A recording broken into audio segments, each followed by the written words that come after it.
যারা ওজন কমাতে চান তাদের প্রতিদিন একটি করে কলা খাওয়ার পরামর্শ দেওয়া হয়। এটি ফাইবার সমৃদ্ধ খাবার।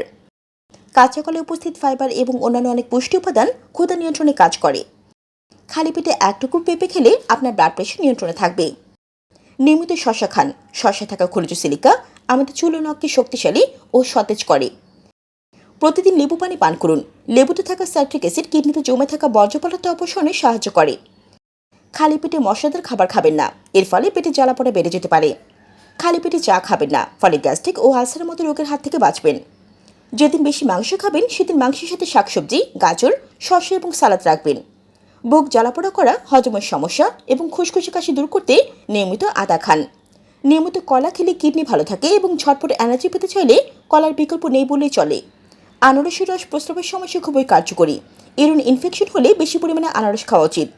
ক্ষুধা দূর করতে কলা খান। এতে খুব অল্প ক্যালোরি থাকায় ওজন বাড়ার ভয় নেই, আবার পেটও ভরে দ্রুত। আপনি যদি প্রতিদিন মুড়ি খান তবে রক্তচাপ নিয়ন্ত্রণে রাখা সহজ হবে, কারণ এতে সোডিয়ামের মাত্রা কম থাকে। আপনি যদি নিয়মিত মুড়ি খাওয়ার অভ্যাস করেন তবে কমবে অ্যাসিডিটির সমস্যা। কলায় পর্যাপ্ত পরিমাণে পটাশিয়াম রয়েছে, যা রক্তচাপ নিয়ন্ত্রণে রাখতে সাহায্য করে এবং হৃদরোগের ঝুঁকি কমায়। বেশি পানি পান করলে প্রস্রাবের বেগ বৃদ্ধি পায় এবং শরীর থেকে প্রস্রাবের মাধ্যমে ব্যাকটেরিয়া বের হয়ে যায়। হজমের গণ্ডগোল ও কোষ্ঠকাঠিন্য থাকলে নিয়মিত কলা খান।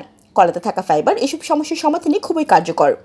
কিশমিশ শরীরের আয়রনের ঘাটতি দূর করার পাশাপাশি রক্তে লাল কণিকার পরিমাণ বাড়ায়।